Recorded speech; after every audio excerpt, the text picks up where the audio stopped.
ओम शांती। आज आहे 1/1/2026ची मुरली। नववर्षाच्या आणि नव्या संकल्पांच्या शांतीच्या अनुभूतीच्या एका मंगलमय सुरुवातीसाठी सर्वांना हार्दिक शुभेच्छा। महावाक्य आहे, गोड मुलांनो, तुम्ही बाबांपाशी आला आहात रिफ्रेश होण्याकरिता। बाबा आणि वारशाची आठवण करा तर सदैव रिफ्रेश राहाल। प्रश्न आहे, हुशार मुलांचे मुख्य लक्षण कोणते असेल? उत्तर, जे हुशार आहेत त्यांना अपार आनंद होईल। जर आनंद नसेल तर बुद्धू आहेत। हुशार अर्थात पारसबुद्धी बनणारे, ते इतरांना देखील पारसबुद्धी बनवतील। रुहानी सेवेमध्ये बिझी राहतील। बाबांचा परिचय दिल्याशिवाय राहू शकणार नाहीत। ओम शांती। बाबा बसून समजावून सांगत आहेत। हे दादा देखील समजतात, कारण बाबा बसून दादांद्वारे अर्थात ब्रह्मा बाबांद्वारे समजावून सांगत आहेत। तुम्ही जसे समजता तसे दादा देखील समजतात। दादांना भगवान म्हटले जात नाही, हे आहे भगवानुवाच। बाबा कोणती मुख्य गोष्ट समजावून सांगत आहेत की देही अभिमानी बना, असे का म्हणत आहेत? कारण स्वतःला आत्मा समजल्याने आपण पतित पावन परमपिता परमात्मा यांच्याद्वारे पावन बनणार आहोत। हे बुद्धीमध्ये ज्ञान आहे। सर्वांना समजावून सांगायचे आहे। याचना देखील करता की आम्ही पतित आहोत। नवीन दुनिया जरूर पावनच असेल। नवीन दुनिया बनविणारे स्थापन करणारे बाबा आहेत। त्यांनाच पतित पावन बाबा म्हणून बोलावतात। पतित पावन त्यासोबत त्यांना बाबा म्हणतात। बाबांना आत्मे बोलावतात, शरीर बोलावणार नाही। आम्हा आत्म्यांचे पिता पारलौकिक आहेत, तेच पतित पावन आहेत। हे तर चांगल्या रीतीने लक्षात राहिले पाहिजे। ही नवीन दुनिया आहे की जुनी दुनिया आहे हे समजू तर शकतात ना। असे देखील बुद्धू आहेत जे समजतात की आपल्याकडे अपार सुख आहे। आम्ही तर जणू स्वर्गामध्ये बसलो आहोत। परंतु हे देखील समजायला हवे की कलियुगाला कधी स्वर्ग म्हणू शकत नाही। नावच आहे कलियुग, जुनी पतित दुनिया। फरक आहे ना। लोकांच्या बुद्धीमध्ये हे देखील राहत नाही। एकदमच जडजडीभूत अवस्था अर्थात विदीर्ण अवस्था आहे। जेव्हा मुले शिकत नाहीत तेव्हा म्हणतात ना की तू तर पत्थरबुद्धी आहेस। बाबा सुद्धा लिहितात, तुमच्या गावाचे रहिवासी तर एकदम पत्थरबुद्धी आहेत। समजत नाहीत कारण दुसऱ्यांना समजावून सांगत नाहीत। स्वतः पारसबुद्धी बनता तर इतरांना देखील बनवले पाहिजे। पुरुषार्थ केला पाहिजे। यामध्ये लाज इत्यादी वाटण्याचा तर प्रश्नच नाही। परंतु लोकांच्या बुद्धीमध्ये अर्धा कल्प उलटे शब्द बसले आहेत, तर ते विसरले जात नाहीत। कसे विसरायला लावायचे? विसरायला लावण्याची ताकद सुद्धा एका बाबांपाशीच तर आहे। हे ज्ञान तर बाबांशिवाय इतर कोणीही देऊ शकत नाही। जणू सगळे अज्ञानी झाले, त्यांचे ज्ञान मग कुठून येणार?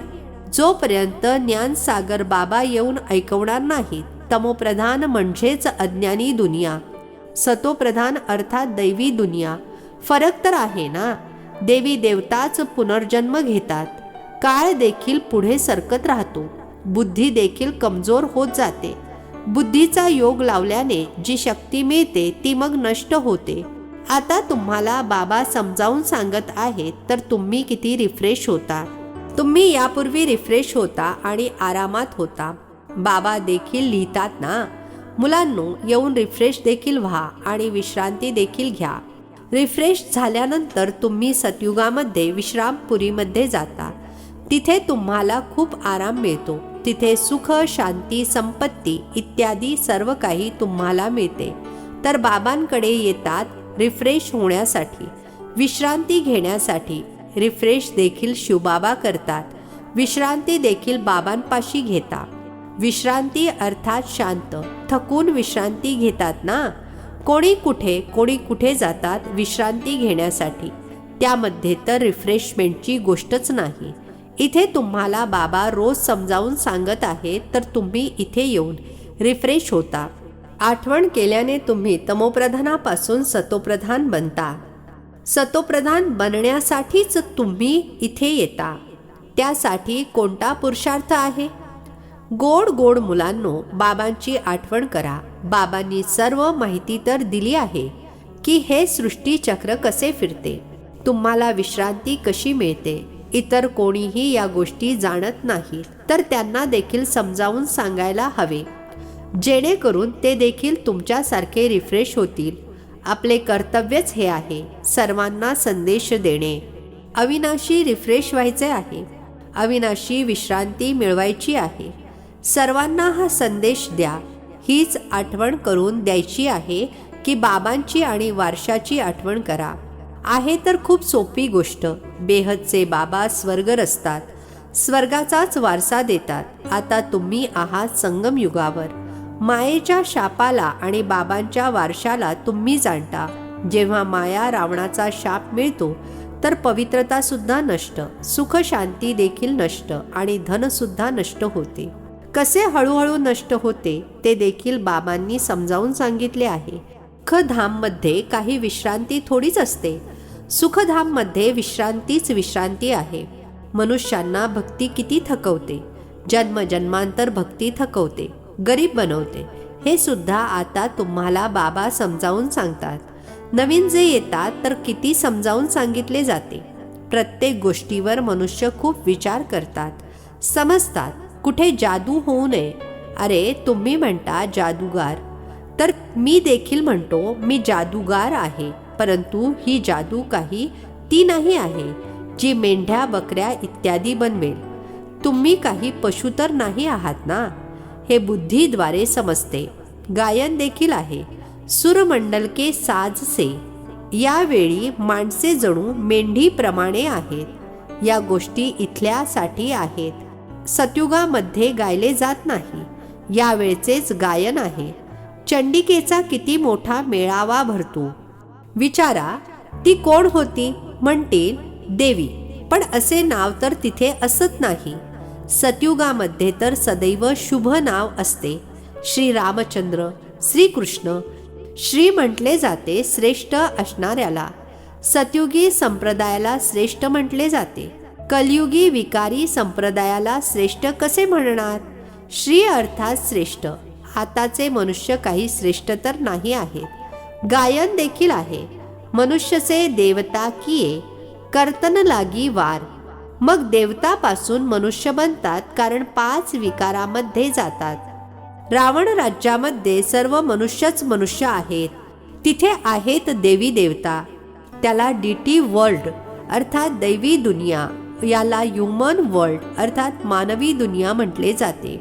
दैवी दुनियेला दिवस म्हटले जाते, मानवी दुनियेला रात्र म्हटले जाते. दिवस प्रकाशाला म्हटले जाते, रात्र अज्ञान अंधाराला म्हटले जाते. ह्या विरोधाभासाला तुम्हीच जाणत आहात. तुम्ही समजता आम्ही अगोदर काहीच जाणत नव्हतो. आता सर्व गोष्टी बुद्धीमध्ये आहेत. ऋषी मुनींना विचारतात की रचता आणि रचनेच्या आदी मध्य अंताला जाणता का. तर ते देखील नेती नेती करत गेले. आम्ही जाणत नाही. आता तुम्ही समजता की आपण देखील अगोदर नास्तिक होतो. बेहदच्या बाबांना जाणत नव्हतो. ते आहेत खरे अविनाशी बाबा, आत्म्यांचे पिता. तुम्ही मुले जाणता की आम्ही त्या बेहदच्या बाबांचे बनलो आहोत, ज्यांना कधी जाळले जात नाहीत. इथे तर सर्वजण जाळतात. रावणाला देखील जाळतात. शरीर आहे ना, तरी देखील आत्म्याला तर कधी कोणी जाळू शकत नाही. तर बाबा मुलांना हे गुप्त ज्ञान ऐकवतात, जे बाबांकडेच आहे. हे आत्म्यामध्ये गुप्त ज्ञान आहे. आत्मा देखील गुप्त आहे. आत्मा या मुखाद्वारे बोलते. म्हणून बाबा म्हणतात, मुलांनो, देह अभिमानी बनू नका, आत्म अभिमानी बना, नाही तर जसे उलटे बनता. स्वतःला आत्मा असल्याचे विसरून जाता. ड्रामाच्या रहस्याला देखील चांगल्या रीतीने समजून घ्यायचे आहे. ड्रामामध्ये जे नोंदलेले आहे ते हुबेहूब रिपीट होते, हे कोणालाच ठाऊक नाही आहे. ड्रामा अनुसार सेकंद बाय सेकंद कसे चालत राहते हे देखील नॉलेज बुद्धीमध्ये आहे. आकाशाचा अंत कोणीही मिळवू शकत नाही. धरतीचा अंत मिळवू शकतात. आकाश सूक्ष्म आहे, धरती तर स्थूल आहे. बऱ्याच गोष्टींचा अंत मिळवू शकत नाही. जेव्हा की म्हणतात देखील आकाशच आकाश आहे, पाताळच पाताळ आहे. शास्त्रांमध्ये ऐकले आहे ना. तर वरती अर्थात ग्रहांवर देखील जाऊन बघतात. तिथे देखील दुनिया वसवण्याचा प्रयत्न करतात. दुनिया वसवली तर खूप आहे ना. भारतामध्ये फक्त एकच देवी देवता धर्म होता, इतर कोणताही खंड इत्यादी नव्हता. त्यानंतर मग किती वसवले आहे तुम्ही विचार करा. भारताच्या देखील किती छोट्याशा तुकड्यावर देवी देवता असतात. यमुनेचा काठ असतो. दिल्ली परिस्थान होती, याला कब्रस्तान म्हटले जाते, जिथे अकाली मृत्यू होत राहतात. अमरलोकला परिस्थान म्हटले जाते. तिथे खूप नॅचरल ब्युटी अर्थात नैसर्गिक सौंदर्य असते. खरे तर भारताला परिस्थान म्हणत होते. हे लक्ष्मी नारायण परिस्थानचे मालक होते ना. किती शोभिवंत आहेत, सतोप्रधान आहेत ना. नॅचरल ब्युटी होती. आत्मा देखील तेजाने चमकत असते. मुलांना दाखवले होते कृष्णाचा जन्म कसा होतो, पूर्ण खोलीतच जसा चमत्कार होतो. तर बाबा मुलांना बसवून समजून सांगत आहेत. आता तुम्ही परिस्थानमध्ये जाण्यासाठी पुरुषार्थ करत आहात. नंबरवार तर जरूर पाहिजेत. सर्वजण एकसारखे असू शकत नाहीत. विचार केला जातो, इतकी छोटीशी आत्मा केवढा मोठा पार्ट बजावते. शरीरातून आत्मा निघून जाते तर शरीराचे काय हाल होतात. साऱ्या दुनियेचे ॲक्टर्स तोच पार्ट बजावतात जो अनादी बनलेला आहे. ही सृष्टी देखील अनादी आहे. त्यामध्ये प्रत्येकाचा पार्ट देखील अनादी आहे. त्याला तुम्ही वंडरफुल तेव्हा म्हणता जेव्हा जाणता की हे सृष्टीरूपी झाड आहे. बाबा किती चांगल्या रीतीने समजावून सांगतात. ड्रामामध्ये तरीही ज्याच्यासाठी जितका वेळ आहे तितका समजण्यासाठी वेळ घेतात. बुद्धीमध्ये अंतर आहे ना. आत्मा मन बुद्धी सहित आहे ना. तर किती फरक असतो. मुलांना माहिती होते की आपल्याला स्कॉलरशिप घ्यायची आहे, तर मनामध्ये आनंद होतो ना. इथे देखील आत येताच एम ऑब्जेक्ट समोर दिसून येते तर जरूर आनंद होईल ना. आता तुम्ही जाणता की हे बनण्यासाठी इथे शिकायला आलो आहोत, नाही तर कधी कोणी येऊ शकणार नाही. हे आहे एम ऑब्जेक्ट. असे कोणते स्कूल कुठेच नसेल जिथे तुम्ही दुसऱ्या जन्माचे एम ऑब्जेक्ट पाहू शकाल. तुम्ही बघत आहात हे स्वर्गाचे मालक आहेत. आम्हीच हे बनणारे आहोत. आपण आता संगमयुगावर आहोत. ना त्या राज्याचे आहोत ना या राज्याचे आहोत. आपण मध्यावर आहोत, जात आहोत. नावाडी अर्थात बाबा सुद्धा आहेत निराकार. होडी अर्थात आत्मा सुद्धा आहे निराकार. होडीला खेचून परमधाममध्ये घेऊन जातात. इनकॉर्पोरियल बाबा इनकॉर्पोरियल मुलांना अर्थात निराकारी बाबा निराकारी मुलांना घेऊन जातात. बाबाच मुलांना सोबत घेऊन जातील ना. हे चक्र पूर्ण होत आहे. मग पुन्हा हुबेहूब रिपीट करायचे आहे. एक शरीर सोडून दुसरे घेणार. छोटे बाळ बनून नंतर मोठे होणार. जसे आंब्याच्या कोईला जर जमिनीमध्ये पुरले तर त्याला मग किती आंबे येतील. ते आहे हदचे झाड. हे मनुष्य सृष्टीरूपी झाड आहे. याला व्हरायटी झाड म्हटले जाते. सतयुगापासून कलियुगापर्यंत सर्वजण पार्ट बजावतच राहतात. अविनाशी आत्मा 84 जन्मांच्या फेऱ्यामध्ये पार्ट बजावते. लक्ष्मी नारायण होते जे आत्ता नाही आहेत. चक्र फिरून आता पुन्हा हे बनत आहेत. म्हणतील अगोदर हे लक्ष्मी नारायण होते, आता हा त्यांचा आहे शेवटचा जन्म. ब्रह्मा सरस्वती. आता सर्वांना परत जरूर जायचे आहे. स्वर्गामध्ये तर इतकी लोकसंख्या नव्हती. ना इस्लामी ना बौद्धी. देवी देवतांशिवाय इतर कोणत्याही धर्माचे ॲक्टर्स नव्हते. ही समज कोणालाच नाही. हुशार असणाऱ्याला टायटल अर्थात उपाधी मिळाली पाहिजे ना. जितका जो शिकतो नंबरवार पुरुषार्थानुसार पद प्राप्त करतो. तर तुम्हा मुलांना इथे आल्याबरोबरच एम ऑब्जेक्ट पाहून आनंद झाला पाहिजे. आनंदाला तर पारावार उरत नाही. पाठशाळा अथवा स्कूल असावे तर असे आहे किती गुप्त, परंतु अप्रतिम पाठशाळा आहे. जेवढे श्रेष्ठ शिक्षण तेवढे मोठे कॉलेज. तिथे सगळ्या सोयी सुविधा मिळतात. आत्म्याला शिकायचे आहे, भले मग तो सोन्याच्या सिंहासनावर बसो. अथवा लाकडाच्या सिंहासनावर बसो. मुलांना किती आनंद झाला पाहिजे, कारण शिव भगवान वाच आहे ना, पहिल्या नंबरवर आहे हा विश्वाचा प्रिन्स. मुलांना आता माहिती झाले आहे. प्रत्येक कल्प बाबाच येऊन आपला परिचय देतात. मी यांच्यामध्ये अर्थात ब्रह्मा बाबांमध्ये प्रवेश करून तुम्हा मुलांना शिकवत आहे. देवतांकडे हे ज्ञान थोडेच आहे. ज्ञानाने देवता बनले आहेत, नंतर मग शिक्षणाची गरजच नाही. यासाठी खूप विशाल बुद्धी पाहिजे समजून घेण्यासाठी. अच्छा, गोड गोड खूप खूप वर्षांनंतर भेटलेल्या मुलांप्रती मातपिता बापदादांची प्रेमपूर्वक आठवण आणि सुप्रभात. आत्मिक पित्याचा आत्मिक मुलांना नमस्ते. आम्हा आत्मिक मुलांचा आत्मिक पित्याला नमस्ते. धारणेसाठी मुख्य सारांश आहे. पहिला पॉइंट आहे, या पतित दुनियेचा बुद्धीने संन्यास करून जुना देह आणि देहाच्या नात्यांना विसरून आपली बुद्धी बाबांकडे आणि स्वर्गाकडे लावायची आहे. दुसरा पॉइंट आहे, अविनाशी विश्रांतीचा अनुभव करण्यासाठी बाबा आणि वारशाच्या स्मृतीमध्ये राहायचे आहे. सर्वांना बाबांचा संदेश देऊन रिफ्रेश करायचे आहे. रुहानी सेवा करण्यासाठी लाज वाटू नये. आजचे वरदान आहे, संघटनमध्ये एकमत आणि एकरस स्थितीद्वारे सफलता प्राप्त करणारे खरे स्नेही भव.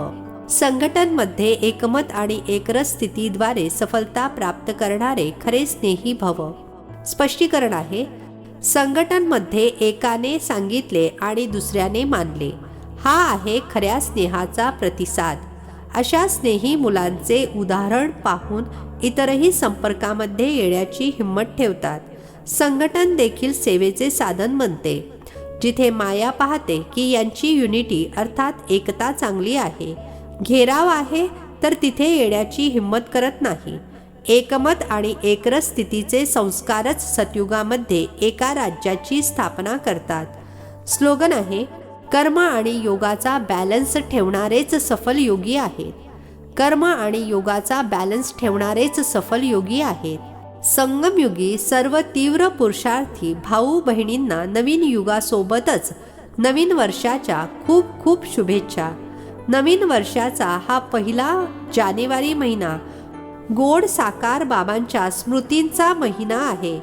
आपण सर्व बाबांची मुले अव्यक्त वतनच्या सूक्ष्म लीलेचा अनुभव करण्यासाठी तसेच स्वतःला ब्रह्मा बाप समान संपन्न आणि संपूर्ण बनविण्यासाठी पूर्ण महिनाभर आपली बंधनमुक्त जीवनमुक्त स्थिती बनविण्यासाठी मनाचे आणि मुखाचे मौन ठेवा. बुद्धीच्या बळाद्वारे अव्यक्तिवतनला फेरफटका मारा. हेच लक्ष ठेवून या महिन्याचे अव्यक्ती इशारे पाठवत आहोत. अव्यक्त इशारे.